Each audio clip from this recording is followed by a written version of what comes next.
dami kong gustong ibulgar. Alam niyo naman na ayokong iwanan yung flood control scandal. At meron pang impeachment trial na nagaganap. So hindi nyo maaalis sa akin na maisip ko talaga na itong nangyari sa akin, lalo na was politically motivated. At ako po ay nagpupugay din sa atin pong kasama sa mayorya kay Senator Risa Hontiveros na nandito po at nakinig sa atin na minorya. Maraming salamat po. Isa pong malaking kaligayahan po sa amin na kayo po ay nandito. Maraming salamat po. Sir, reaction lang po, yung flood control po, isa sa mga naging topic po sa SONA. In fact, parang first 2 minutes it was mentioned and may allude na malapit na daw masampahan nga po ang dating speaker. Dapat ba ganun lang ang narinig natin? Dapat ba yung malapit ng sampahan, hindi man lang binanggit ang pangalan kung sino yung former speaker? Maraming former speakers, di ba? So, yung ba ang inaasahan ninyo na sasabihin lang? Kasi talagang dapat nating hanapin talaga ang punot-dulo ng pangyayari ito. Ngayon, kung halimbawa ito'y napakalaging mensahe para sa ating bansa, dapat lang ba ganun lang ang sinabi? Ito ang pinakamalaking pagnanakawan sa ating kabangbayan. Hindi ba higit doon ang dapat na inaasahan nating lahat? Lalo na kayo sa media, kayo po ang ginagamit ng ating mamamayan para malaman nila ang nagaganap. Ano ibig sabihin ng SONA? Pagtalakay sa kabuuang kalagayan ng ating bansa. Sinala kay Martin Romualdez. Ilan ang tumestigo kayo nakakaalam? Ano ba ang date ng complaint affidavit na unang ibinigay kay Martin Romualdez? Abril 2026 pa ang date nun. Yung ibinigay na complaint affidavit sa amin, May 15. Sa mga tweet, nauna ng isang buwan yun sa kanya. Tanungin ninyo ang ombudsman. Meron na bang ibinigay na counter affidavit si Martin Romualdez? Kailangan itanong nyo sa kanya. Nauna ng isang buwan yun kaysa sa akin. Bakit ngayon sasabihin ng presidente na sasampahan na siya? Hindi man nyo itatanong kung siya ay nagsubmit na ng counter affidavit. Di ba mahalaga sa inyo na malaman nyo kung meron nga? Kasi kung wala pa siyang counter affidavit hanggang ngayon, Abril pa yun eh. Sa mga tweet, paso na yun. Kung nakapag-submit siya, halimbawa, bakit wala pang resolution? Ito yung mahalagang tanong na dapat hanapan ninyo ng sagot. Nauna siya ng isang buwan. Ngayon, wala akong makita. Baka sakali, nag-submit siya ng counter affidavit. Kung hindi naman nag-submit, default na siya. Dapat meron ng resolution, dapat meron ng information. Kung wala, bakit? Senator, may plan. So sir, ano daw po yung ganap? Preliminary conference. Preliminary conference for what case po yan? Pre-marking lang yan. Remarking po. Parte ng processes ng court yan. Para sa ganun, makatipid sa oras. Para alam na natin ano ba yung mga ipipresent na evidence ng magkabilang panig. Sir, bakit po required po yung attendance po ng accused for this pre-marking? Kasi usually po, hindi na po nire-require. Ano po ba ang kaibahan po dito? Actually, hindi naman kami required kasi nung huling hearing, sinabi na narinig namin, pre-marking lang naman ito. The accused are not even required to be present, except kung gusto nila voluntarily. Kaya nga ako, alam ko pre-marking ngayon, hindi naman kami kailangan pumunta. Itong tatlo, nandun na sa... Parang sila, na-require. Pagkatapos binalikan ako, sabi mo, nakita nyo naman, nandiyan lang kami. Hindi man kami tatanungin. Kung sana nakatipid tayo ng gasolina. Diba? Sir, so far po, kamusta po kayo ngayon sir na gumugulong na po yung process po dito sa Sandigan Bayan regarding nga dito po sa ina-allege sa inyo? Oh, Ako sasagot. doon sa kwarto niya, napakainit. And, ay, dito? Ito. Ay, hindi, sitwasyon mo niya sa kwarto niya. Mainit yung kwarto niya.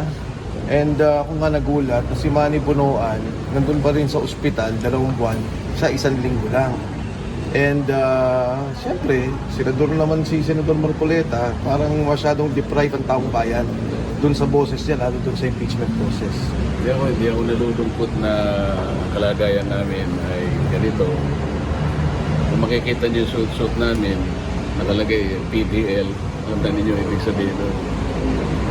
People deprived of liberty. Persons deprived of Persons deprived of liberty. Siyempre malungkot, di ba? Hindi naman normal yung nangyari sa amin. Ako bilang isang senador na maraming gagampanan na tungkulin. Ang dami kong gustong ibulgar. Alam niyo naman na ayaw kong iwanan yung flood control scandal. At meron pang impeachment trial na nagaganap. So hindi nyo maaalis sa akin na maisip ko talaga na itong nangyari sa akin, lalo na was politically motivated. Ang katwiran ay 2 bagay para hindi ko na gampanan ang tungkulin ko para malaman ng taong bayan kung sino ba talaga. Mag-file ng motion para maka-attend po sa impeachment proceedings. Meron akong final na manifestation sa Senado. Doon ay inilahat ko ang katwirang na legal kung bakit kailangan humanap ang Senado ng kaukulang pamamaraan para si Senator Jinggoy at ako ay makapag-participate sa nagaganap na impeachment trial. Senator, how Ang aking confident pagkakakulong dito ay hindi nangangahulugan na hindi na ako senador. Ang pagkakakulong ko dito, hindi nangangahulugan na nabawasan na yung number ng 24 na senador ng ating bansa. Nananatili yun. At kahit kailan, hindi yun ma-alter. Pwede lang palitan yung 24 kapag may namatay. Kapag may nag-resign. O napatungan na hindi niya na kayang tukdin ang kanyang tungkulin. Maliban sa 3 na yon, wala na. So nananatiling bilang ng Senado, 24. manifestation? Wala pang akong na-receive na sinususpindi ako eh. Mangyayari itong kautusan na to sa Senado, hindi sa Korte. Kasi senador ako eh. So dapat, bilang tulong nyo na sa amin, i-follow up ninyo yung manifestation. Sapagkat alam ko, iti-take up ng Senado yon at ng impeachment court. If ever po i-take up ito, Senator, bale, ang measure po ba na gagawin parang via video conference? Nasa sa kanila yon sapagkat sinaid ko lahat ang mga legal basis kung paano katungkulan ng Senado na humanap sila ng paraan para kami, kahit sa ganitong kalagayan, makasali kami sa isang ongoing impeachment process. Senator, Okay. may we know what date po na-submit tong manifestation na to? Ha? What Anong date date? po Na-submit? na-submit yung manifestation niya? Ano bang araw? Ngayon? 28, sir. Tuesday. Hindi ko, 4 or 5 days ago. Right po. Mga around last Kayo nakakawal na. Sige po. Hanapin ninyo para naman magkaroon tayo ng balita ano na ang aksyon na ginawa ng aking mga kasama sa Senado. Okay? Thank you, Senator. Thank you. Kung inaasahan ng taong bayan dun sa SONA, higit sa lahat yung korupsyon, ano yung pananagutan. Kasi yung lahat ng krisis, paghirap, lahat ng mga ginagawa natin, bunga ng korupsyon na nakita natin. Ang mga nakakulong, si Senator Bong Revilla, si Senator Jinggoy, kasi hindi sumama sa mayorya, tapos si Senator Dante Marcoleta, dahil nga dun sa patuloy niyang pagtulak na ilabas yung katotohanan tungkol sa flood control scandal.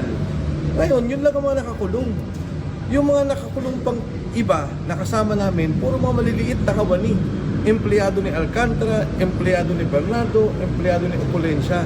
Ito mga binanggit kong pangalan, empleyado ni Manny Bunuan, ito ginawang mga witness. Hinahanap ng tao nasan si Manny Bunuan, nasan si Pangandaman, nasan si Bersamin, Lucas Bersamin, Adrian Bersamin, Plagy Bulaybar. Walang nakukulong. Tapos si Martin Romualdez, investigasyon pa rin, mag-iisang taon na. Kaya nga sinasabi ko parati, mas marami pang nakasuhan dun sa mga sumisigaw laban sa korupsyon kesa doon sa nangyaring korupsyon sa ating bansa. So, plunder. Pagkatapos, yung mga empleyado ng DPWH, kausap ka rin kasama ko eh. Empleyado ni Bernardo, empleyado ni Alcantara. Yung mga boss naging witness, sila empleyado. So, Yun yung naging nangyari dun sa SONA. Pagkatapos yun ng pangalan ni Speaker Martin Romualdez, hindi naman nabanggit. Hopefully din naman ma-fight. Pero asa na yung kaso ni Manny Banuan? Siya yung hepe ng pinaka malawakang korupsyon na ahensya, departamento, yung DPWH. Si Bersamin, diba, si Pangandaman, Reggie Olaybar, si Adrian Bersamin, dahil yun yung sinabi na talagang inamin na kumuha ng pera, tinanggap. At yun nga, sila daw kumuha ng 8 bilyon. Wala naman sa kaso. Itong mga nakakulong ngayon at kinakasuhan, yung mga nagsasalita laban sa korupsyon. Sa na-monitor niyo po ba yung buong SONA? Tinig ko pagkatapos yung first part yung corruption, may mga binanggit, sabi ko nga parang, okay naman yung iba. Kaso nga yung corruption ang pinakamalaking issue dyan Siyempre, maganda yung binanggit tungkol dun sa systems laws, malaking bagay sa taong bayan yun, pero importante talaga sana yung corruption dahil ito naman ang galit ng tao Kaya bumababa ang rating ng Pangulo, kaya nawawalang pagtitiwala naman sa Pangulo dahil dun sa walang aksyon o nakikita nila na hindi talaga inaalam yung katotohanan tungkol sa korupsyon. Okay, Kong, from 1 to 10, gaano po yung rating sa SONA ni BBM? 4. Bagsak. Gentleman from Nueva Ecija, Senator Robin Padilla. Maraming salamat po, Ginoong Pangulo, at sa ating pong pinunong mayorya. Nais ko lamang pong magbigay ng pagpupugay sa amin pong kasamahan sa minorya kay Senador Alan Peter Cayetano at kay Senadora Pia Cayetano sa kanila pong mahusay at makabuluhang talumpati ngayong hapon na ito. At ako po ay nagpupugay din sa atin pong kasama sa mayorya kay Senator Risa Hontiveros na nandito po at nakinig sa atin na minorya. Maraming salamat po. Isa pong malaking kaligayahan po sa amin na kayo po ay nandito. Maraming salamat po. Sa usapin po ng SONA ng ating mahal na Pangulo, Bongbong Marcos, Ferdinand Marcos Jr., meron lang po kaming mga komento at kasi kami po sa Bicol, sa Camarines Norte, Ginoong Pangulo, lagi po kaming nakakaranas ng brownout. Ito po ang malaking problema namin sa Bicol. Sabihin ko na po buong Bicol region. Kasi, yan pong grid. Nandiyan po yan sa Suwal, Pangasinan. Doon po nanggagaling ang energy, ang kuryente. Binabato po yan, dadaan sa maraming lugar bago makarating sa amin sa Bicol. At kapag nagkaroon po ng suliranin, ang mga power plant na yan, ang unang-una pong nagdurusa sa brownout ay kami sa Bicol. Kasi hindi naman po ma-afford ng mga namumuno sa atin na ang Calabarzon ang i-brownout nila dahil nandun lahat ang industrial cities and masasabi natin nandun ang industriya. Kaya doon sa baryo, lagi ang brownout. Ang hinihingi po sana namin, total napag-usapan na yung sinasabing system loss, bakit hindi po sana bigyan ng solusyon kung ano yung kailangan namin sa malalayong lugar? Bakit hindi po kami payagan na magkaroon ng otonomiya na bigyan kami ng kapangyarihan sa malalayong lugar katulad ng pag-decentralize o pag-devolve ng ilang aspeto ng energy development. Katulad po sa aming Camarines Norte, pwede naman kami sanang pahintulutan na magtayo na lang kami doon ng sarili naming power plant dahil ang kailangan namin 100 megawatts para hindi na po kami nagsasuffer dyan sa systems loss. Kasi isipin niyo po yun, Ginoong Pangulo, babato yan. Ang layo ng bato. Nasaan po yun? Kumbaga, Bago dumating sa amin yon, ang dami ng systems loss. Kaya sana po, magkaroon po din ng programa tayo o ng mga panukala na magkaroon na po ng autonomiya ang mga malayong lalawigan na kami na yung magtayo ng aming power plant at sana po nakikiusap kami na yung hinihingi naman ng gobyerno na mga tinatawag nilang requirements, wag paikliin naman po nila. Paiksiin naman po nila. 2014 pa po ng Camarines Norte nilalakad magkaroon ng power plant doon. 2026 na hanggang ngayon, hindi pa rin po kami tapos sa requirement. Ito po yung mga masasabi po natin, Ginoong Pangulo, na pangmatagalan yung mga totoong solusyon na pwede po sana nating tignan. Ngayon po, isa pa po, napag-usapan po yung napakaganda pong plano, yung rocket. Ako po'y natutuwa dyan dahil nung bata ako, ako din po ay tagahanga nung lumanding ang rocket sa moon, yung mga ganyan, yung ito pong kailan lang, umikot yung... Ano po yan pangarap yan ng bawat bansa. Pero sana po, ang kahilingan ko lang po, bago po tayo makarating dyan, maayos muna po yung transportasyon namin sa Bicol. Alam niyo po, Ginoong Pangulo, hanggang ngayon, 12 oras po ang papunta sa aming lugar. Yung pong train, buti pa po nung bata ako, may train kami papuntang Bicol. Ngayon po, wala na po kaming pag-asa yatang magkaroon na ng train. Sapagkat noong araw po, nung panahon po nung nakaraang administrasyon, nagkaroon po ng plano na magkaroon ng train. Nawala na naman po yan, Ginoong Pangulo. Sana po, mabigyan natin ng atensyon na bago tayo mapunta sa rocket, magkaroon din tayo ng bullet train. Alam niyo po, sa Indonesia may bullet train na. Ito pong mga ganitong pangarap, kaya po nating abutin. Kagad. Ito po yung gusto natin na maibigay sa mga katulad po namin na nasa malayong probinsya. Isa pa po, Ginoong Pangulo, narinig ko po kayo. Ito po yung unang narinig natin nung 2025 SONA.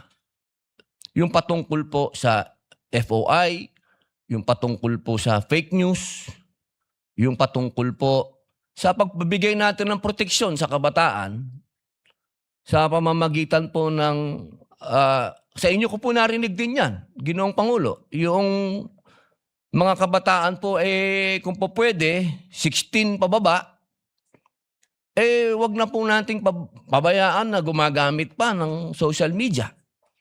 Ito naman po, practice na sa ibang mga progresibong bansa. At isa pa po, yung krimen na nagagawa po ng mga minor de edad, Ginoong Pangulo, ito po harap-harapan na. Kaya sana po, kung tunay na gusto nating harapin, dahil lang narinig po natin sa mahal na Pangulo, partner niya ang komunidad sa pagharap sa krimen. Paano pong magiging partner ng komunidad kung wala po tayo mga batas na susuporta para maging kapartner ang komunidad? Yun lamang po, Ginoong Pangulo. Maraming salamat po.